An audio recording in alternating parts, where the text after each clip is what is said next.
Good morning, I'm Paul Delaisse, furniture designer, and you're watching Students' Perspective. Hi there, and thanks for tuning in to A Student's Perspective, the weekly series that connects students with designers, manufacturers, educators, industry professionals, and design media celebrities to hear their stories on just how they've gotten to where they are now. Through our conversations, we connect the past, present, and future of design to show just how much we can learn from each other to grow towards our fullest potential without prescribed limitations. Think of A Student's Perspective as a weekly design lecture series from the student's point of view. A Student's Perspective is a division of the nonprofit University Hall of Innovation, whose goals are to connect students with the design industry through design challenges and mentorship, and a collaboration with the Marywood University Interior Architecture Program in Scranton, Pennsylvania.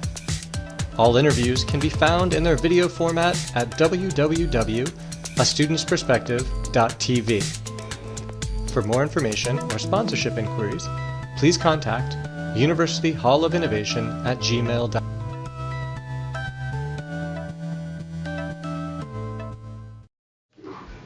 Hi everyone, my name is Vanessa. And I'm Bianca, and today we're here with Paul. Paul, would you like to tell us a little bit about yourself?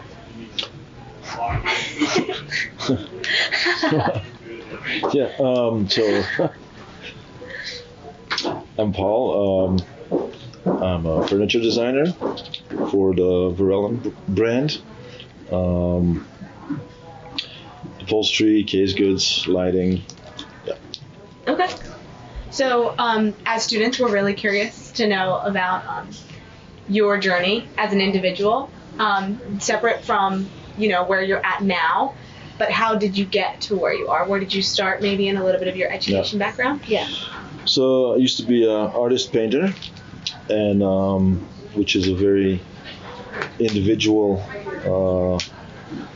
journey and occupation, and then started doing some 3D-dimensional pieces, and that led me to furniture design, which was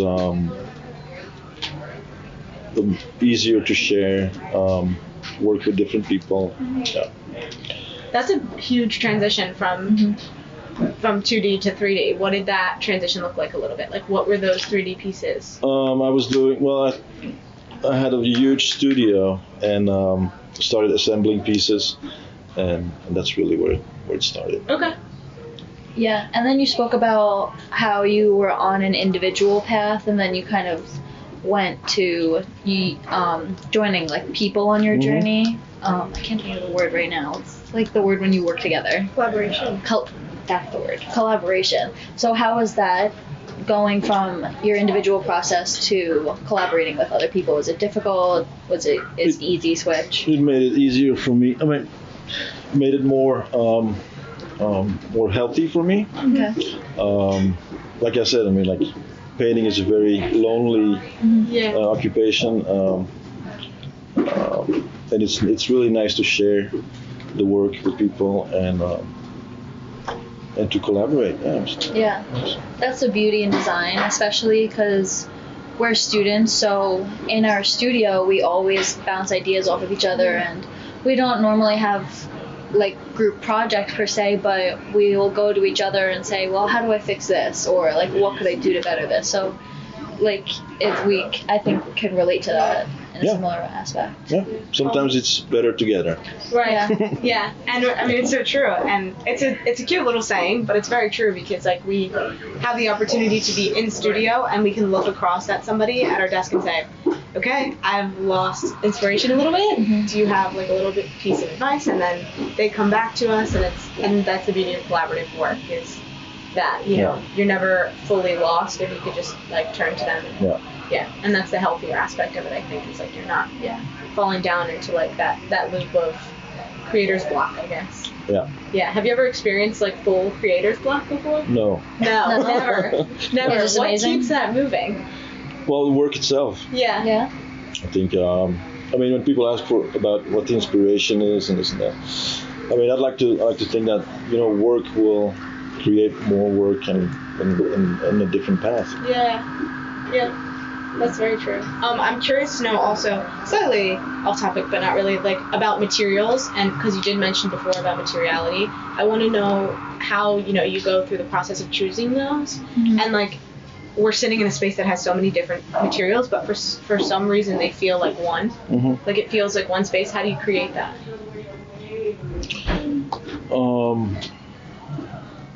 Well, actually, for the materials, I like to find a good balance, which could be like there's like a wooden detail to an upholstered piece, or there's a metal detail to a table. That's something that I'm looking for always. Okay. And I don't like to mix more than 2 materials. Yeah. Okay. 3 would be too much for me. Yeah.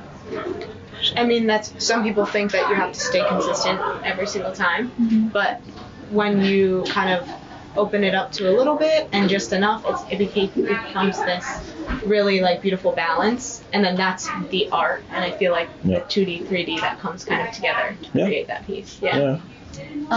Do you think your background in like painting and sculpting has aided to your ability to pick out what types of materials will like fit each piece of furniture? I mean, it's basically like even like painting or drawing or furniture or anything you do. I mean, basically you start with you have a trained eye, and if your eye is trained, then you can see things and you can understand things. Yeah. And materiality comes in that too. Okay. Yeah. So everything makes sense, really. Yeah. And if you feel like it makes sense, then it goes from there. So we know a little bit that you're from Belgium, is that correct? So how is that kind of jump from designing in Belgium to like, I guess, accommodating American furniture? Was there like a conflict at all, or? No conflict. Well, I mean, in America the furniture is a little more classic, while it's a little more. In Europe, they want to move forward faster, let's say. So in that sense, I was a little bit exotic when I came here. Yeah. But it's been catching up really well. Yeah. And I mean, when people talk about Belgian design, I don't really know what that means.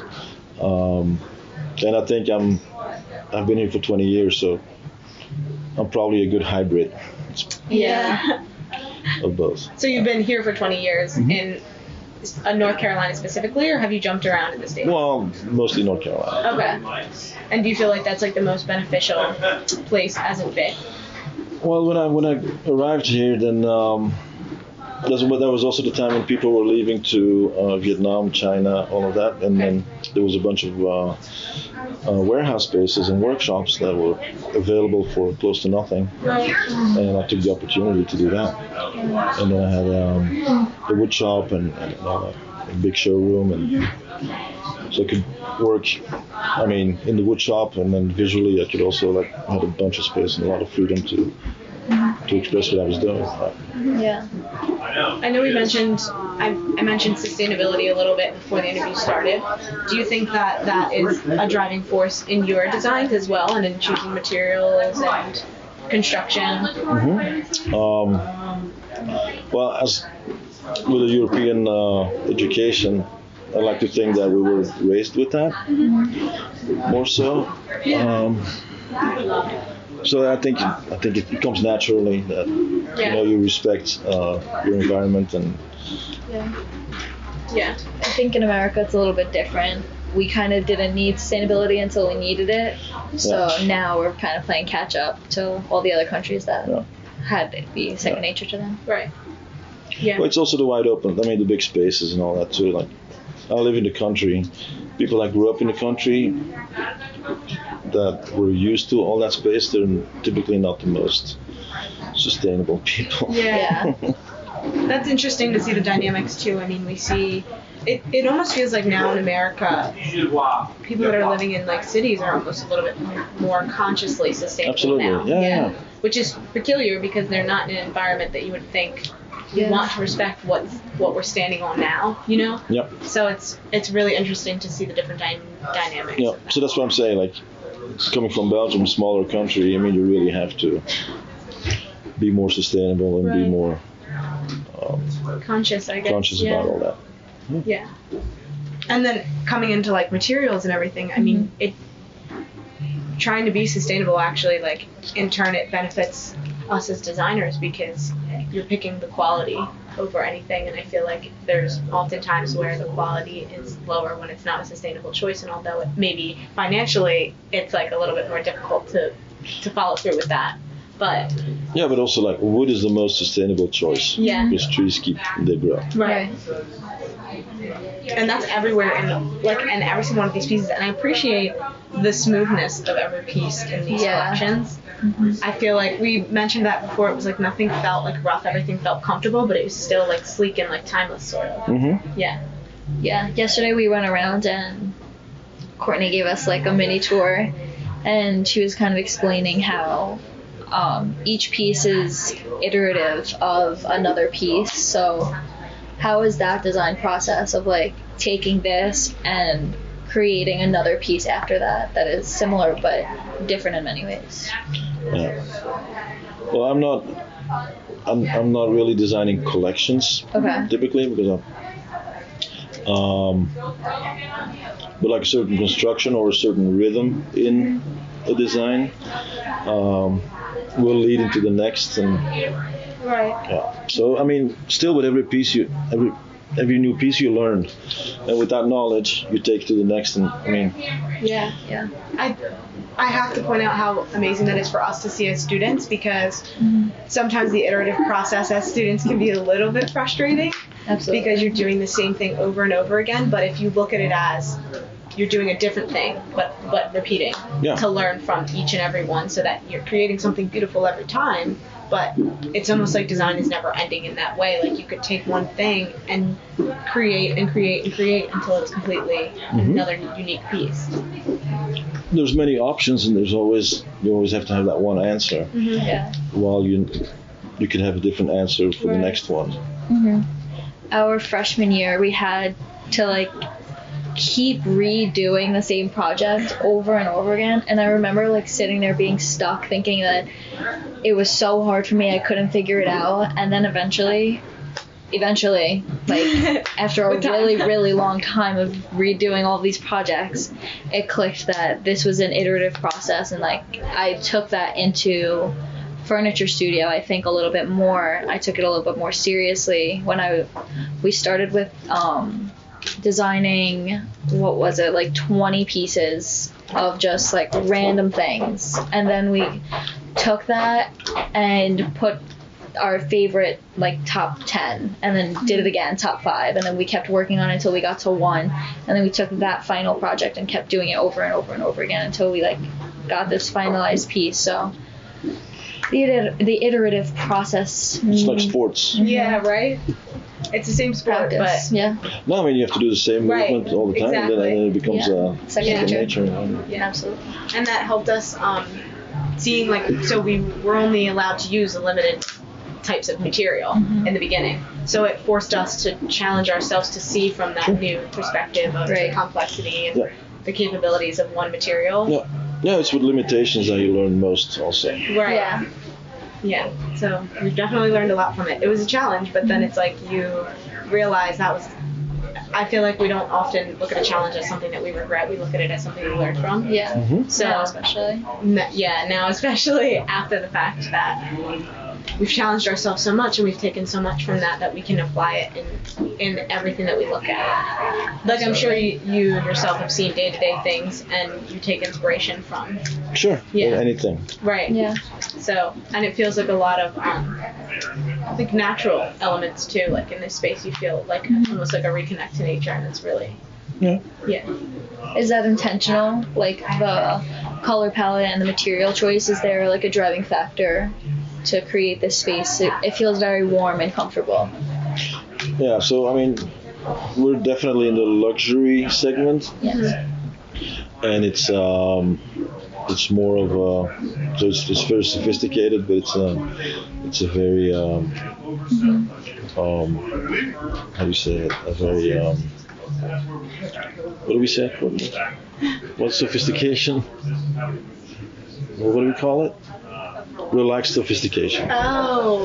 So it's I like thank that. you, Courtney. it's a very relaxed sophistication. Yes, I And can that's- see that. And that's nice, and that's the environment that everybody wants to be in. Yeah.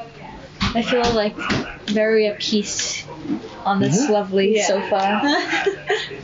And there was a lot of other pieces too downstairs and throughout the entire space that, like, I feel they would last a really long time in terms of like culturally and Yeah. pop culture specifically. Like, we don't have to fully connect to pop culture in a way that is like, I hate to use it because it's such a well used word, but timelessness. Like, it feels Absolutely. very timeless. Yeah. Yeah. Yeah, it should be. Yeah. How do you accomplish that? Simplicity will do that. Okay. Yeah. And the material, of course, I mean, Right. lasting materials. Yeah, lasting materials. Yeah, because it's so important. We had quite a few conversations this market about, you know, like materiality and understanding the challenges that your material can face before it starts to like shift a little bit. And there was a conversation that we had, and it was a white couch, and it was for outdoor furniture. And there was like a mark on it, and he was like, "Oh, I just want to get this mark off." And we were like, "Oh, is that going to be like a difficult challenge?" And he was like, "Nope." And then he sprayed, wiped it down, and it came right off. And I was like, "Wow, to be able to have a material that is well standing and can accomplish more." Yeah. Yeah. Than we realized. Yeah. Nice. Well, Yeah, it seems like there's honesty that is waiting to come out from that, but I'm curious. no, I mean, every material, I mean, will blemish or everything, but I mean, Right. there's beauty to that also. Right. Like a wear and tear. I mean, wear, Yeah. there's beauty. I mean, Right. Where the story lies. like Right. the sofa in 20 years will be different, but will still be, still have the character. Yeah. The fabric you're talking about, I mean, there's a lot of understand. chemicals. There's a lot of chemicals in Okay. those fabrics Okay. that we don't really do. Yeah. We don't really. I understand. Okay. It's not that great. Okay. So this is good for us to understand and see because Yeah. we don't have full disclosure of that hands-on. Yeah, Like, we we don't have know. this hands-on. So to be able to hear your perspective and their perspective and, you know, like how each is benefiting from what, but then that turns right back. I mean, the things are, nothing's perfect, and you have to Right. accept that. Yeah. If you don't accept that, you're gonna have a miserable life. Yeah. And Like advice. and Yeah, right. Fair. and by accepting that, I mean, you see the beauty in everything. In Yeah. that Yeah. too. Absolutely. I appreciate that. Yeah. As students, we get a chance to experiment with materials, but they're in like smaller scale materials where we could like sample them and like look at them. So we don't get to really experience the wear and tear or like how this will hold up in larger versus smaller scale. Right. So hearing from one designer to another say, this is so amazing, this is gonna clean in 3 seconds, Yeah. but you're like, well, this isn't really too great. Right. Like, it's interesting to hear that side of, Yeah, it's The not that design healthy. element. No. Yeah. yeah. And to be able to listen to designers that have that truth and honesty behind their knowledge is so appreciated for us because we need that knowledge. Yeah, sure. Yeah, especially in order to give back to our environment and appreciate it for what it's giving us. Absolutely. Yeah. I feel like that almost changed my perspective a little, like what you said about how just because he's efficient doesn't mean it's really that great Yeah. for everything in Sure. the long run. Yeah. Creating things that'll be timeless, like you said, but also like last Mhm. as well. Yeah. I'm thinking up there. I think Thinking about appreciate design that. up here. You used the word story too, and now I'm thinking of if there was a family that owned these pieces, you know, what story would that create? Yeah. Or if there was, you know, like it's presented in a different way. Every space is different, but how, you know, you can write an entire story with a piece of furniture is really amazing. So. So relating back to materials, when we were down in the showroom, we noticed that there were a couple other funky pieces with a lot of stronger textures and different materials, like the Beckett chair. Mm-hmm. Would you mind talking a little bit about that and that story about how it kind of like would translate in a space like this and kind of fit in, like this chair versus like this leather couch? I don't know if you could say that right there. Yeah, I mean, it's all part of a balance. I mean, it's also obviously there's a lot of senses involved in furniture or interior, or so there's the sense of touch. You know, there's a sense of, I mean, visually also it can be surprising to have that. Yeah. The fabric on the Beckett. Yeah, and it's playful in a way. It's playful also. I think Can it's be super that. funky, yeah. Mm-hmm. We saw it, and I immediately wanted to sit down in it. It's this gigantic, fuzzy chair that hugs you, and it's super interesting to look at. Well, a woman was sitting in it, and she said, "Oh my God, it's making me miss my pets." Like just the comfort of like having a specific material, and then you said senses. It like tagged into her senses and said, "Oh, this feeling is making her." Yeah. Yeah, there's that. Yeah. Yeah. So that was really great to experience and see like firsthand. I mean, I was thinking very similarly, but when she said that, it was like reassurance of like my senses as well. What I was thinking.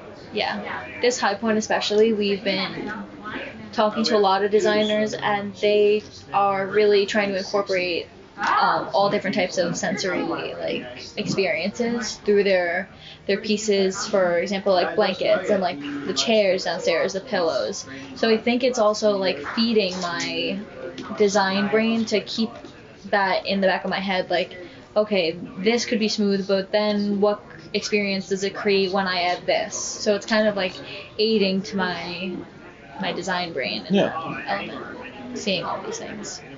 Yeah, it's like with interiors also, you can have a flat wall, you can have a glossy ceiling, you can like all those. Yeah. Do you have any other pieces specifically? I mean, no one can pick a favorite child, but do you have any pieces specifically that you really appreciate for whatever reasons, from your own perspective, that you've created? It's gonna be the next one actually. Okay. Yeah. Right, Oh, that's Coco? exciting. That's so exciting. No, we're gonna do a Beckett sofa.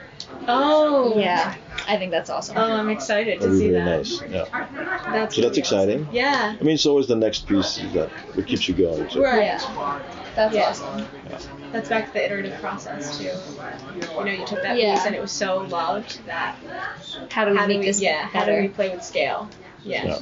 And there's also always pieces that that you have done and that you realize like actually this piece has taken me to this point or like, to in that direction, things like that. Do you combine them ever? Like, do you say, oh, this specific piece could take from that piece and then come together? Yeah, I mean, but it would be like an evolution of a piece. Right. Sure. Okay. Yeah. Going back to what you mentioned before about like anthropometrics, a lot of these pieces are maybe a bit larger or like hugging you a bit more. So did anthropometrics play like a big role in like studying how I would fit into this couch rather than you would fit into this couch? You know, like how was that study process? You mean the ergonomics, or Yes. right? Generally so, yes. Well, there's a standard depth that we apply. Okay. I mean, everybody's gonna sit in the piece differently. People like to curl up. Some people like just to sit straight. A dining chair has more specifics than a sofa, for example, because it serves that purpose. Okay. So. We appreciate too. Somebody said there's an extra large version of something, and we were like, oh, so you can play with those scales yourself as well as like the buyer. As the buyer, yeah, we have quite some options that we offer. Yeah. Changing the depth is actually going to be a little harder than changing the width of it. Okay. But it's possible. Sure. Yeah. Okay. What's the difficulty through that? Frame-wise, Okay. just extending it sideways is easier than making it deeper. Okay. That makes sense. Yeah.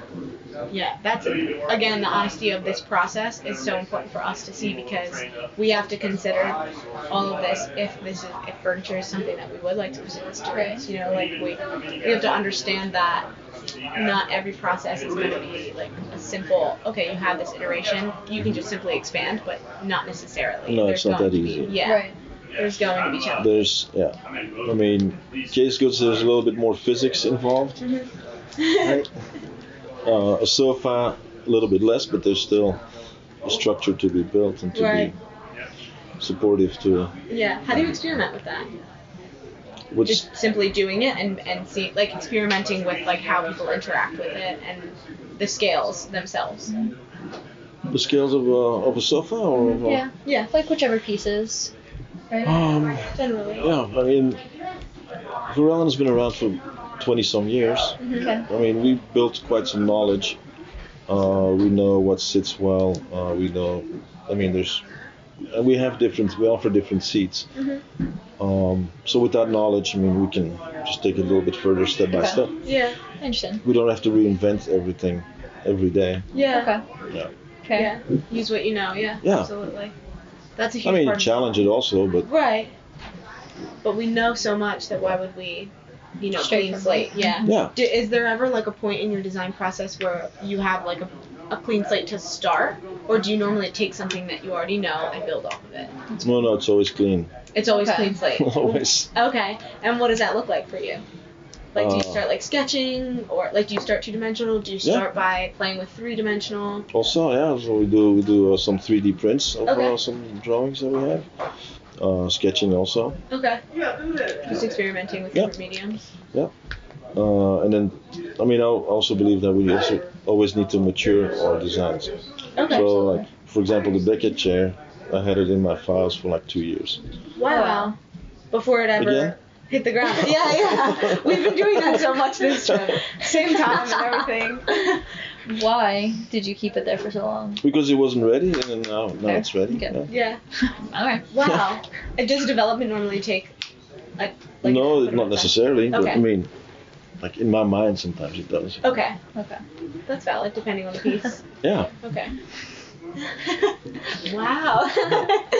That was a funny one. So So you can tell your teacher, I'll be back in 2 years. yeah, right. I'll let you I'll know. get it right. So you were recognized for a Pinnacle Award. Do you want to talk about the piece that it was recognized? Yeah. That was the Oakley sling chair. Okay. Oakley chair was a chair that we developed 2 years ago, and then since the naked frame was so pretty, really, then it was like, okay, great, now we have a sling chair. Okay. So then we had to play with the material and Right. the application of all that. Okay. And how does it feel to acquire that recognition? It's very nice. Yeah. It's not only nice for me, it's nice for the whole team and for the Yeah, company. Absolutely. Sure. Yeah. You also I don't credit only myself. Right, of right, course. fair. You also won awards at the Pinnacles last year, correct? Yeah. How does that aid your ego in design? Well, I'm the best, so. No. How does that, what does that do to No, my I ego was just in kidding. design? I just wanted to Okay. hear you say you were the best. There you go. Does that inspire you to create more pieces that, like, does that fuel kind of like a fire to create another piece to win another award? No. Kind of a deal? You're just doing it and just winning them all just for fun? Yeah, I mean, maybe for the, no. I think it's great to see that. Every time we've spoken to a designer that has wholeheartedly acquired a piece based off of them giving so much to their pieces, it shows that, it shows in your persona, but it also shows in your designs that you're doing each design with care, not for the intent of recognition, Yes. but for the intent of creating. Yeah, well, yeah, but there's also the recognition. I mean, I wouldn't be able to create if the end user wouldn't recognize Right. a certain level of design or comfort or. Yeah. Yeah. Are there times in design where it like overlaps, where what you think is best for the design and what the buyer thinks might be best for the design kind of overlaps? I don't understand your question. So there's oftentimes I feel like when we're producing for someone, that person wants something different from what the designer actually is looking to do for them. Does that ever conflict? Well, I'm not really in direct contact with the clients. Okay. In that process. Yeah, sure. I mean, new pieces are brought here, and people experience them, see them here, and experience them here. Okay. Yeah. Do you ever get feedback from? Sure, absolutely. Okay. Yeah. Yeah. What does that look like? Is it more like of an interpersonal thing, and it's an in-person, or do they kind of have feedback? It can be in person, yeah. Okay. But I mean, of course, I know the people. I mean, and it's typically positive. You know, they're not going to be negative about Right. it. In front of you, at least. Yeah. Behind my back, maybe. Yeah. But that's okay. I mean, that's all part of the process. So. Yeah. But if we see the sales, I mean, doing something It's gotta right. be something right. Yeah. Of course. So you mentioned before the interview that you were a part of a workshop with Savannah College of Art and Design. Were you a guiding force for that, or were you taking the workshop? No, I was asked to create like a week workshop Okay. for the students. But I mean, it's giving back, right? But when I was a student, I mean, that was some of what I remember some of the most important times Yeah. as a student, to be like with the professionals and Yeah. see what they're doing and see what Yeah. Yeah, that's how like they us right approach now. everything. Yeah. Right. And basically, I mean, education is a lot of conversation, I believe. Yeah. I think that it's so important for us to see you guys like in person and acting hands-on with your pieces or In that element. Yeah, Yeah. or just creative. Yeah, it's aspect. like my son is a photographer. He's 19. He studies photography, and it's very important to be among his peers, have conversations, have like, that's Right. what drives. Yeah. So what did that workshop kind of look for you as the educator? What it gave me, or What did it look like? Like, what was the process of it? What did the students do? it's been 15 years ago. I don't know. Sorry. It was very. I mean, it was a presentation of what I do, what I used to do. I mean, and then I gave him a project, Okay. and then evaluation and stuff like that. Yeah. Yeah. But then again, like, I mean, knowing or understanding the importance of the conversation Yes. about, like, Yeah. so they can express themselves, and I can give my take on it. Yes. Right. It's also important for us to see the subjective view from a designer because we are learning in school with our professors a lot of the objective things that you need to take Yes. in design. So for us, it's, I think, a little bit refreshing to have a new subjective view Sure. in that way. So having you guys come in and actually partake in a project and to give feedback and to critique is so important for us because absolutely. we're going to get, I think for some people it might be even like a little bit of a rude awakening when they graduate. Yeah. Yeah, but you don't always have to agree. I mean, like, Exactly. like, in my further education, I had professional painters and come to my studio, or artists. I mean, I didn't always agree with them, Right. but that's okay. Yeah, you don't have to. I mean, Yeah. That's as long as you read, it's good. You can read a bad book, well, then you know that also. Right. That's true. As students, and especially us as like the hosts of this, when we get to interview designers or people in this like design field, we kind of like pick into their brain and like take little pieces of what they say and like put it back into our work. So it's really nice to hear, even though we don't get like direct commentary on our work per se, we kind of get this like new design process, at least for me in my design. I take new elements, say like you mentioned about materials. I'm gonna think about that and materiality because we have to design a piece of furniture for my studio this semester. So I'm kind of like taking these small elements, and I think it's really like a fundamental factor of this podcast for people to listen to and take these elements and apply them to themselves. So you've given us a lot of good things to think about as design students that are kind of coming close to our end/new beginnings. Our final question for you is, if you could go back to give yourself, like your beginning self, a piece of advice, what would that piece look like? A piece of advice. You could take a second. Just to stay curious. I mean. Okay. Yeah, I think that's a good one. The more you wonder, the more you want to know. Yeah. Yeah. And I think when you question things, when you look at something and question of why did they do that, you know. Yeah, there's always a reason behind it. Yeah. Even in history, there's always a reason. Right. Thank you so much, Paul, for joining us today. If you enjoyed this conversation, please give us a like, comment, and follow. And tune in next week as the conversation continues from a student's perspective. We hope you liked this discussion with the design industry from a student's perspective. Please like, share, and comment, and stay tuned for more inspiring conversations to come.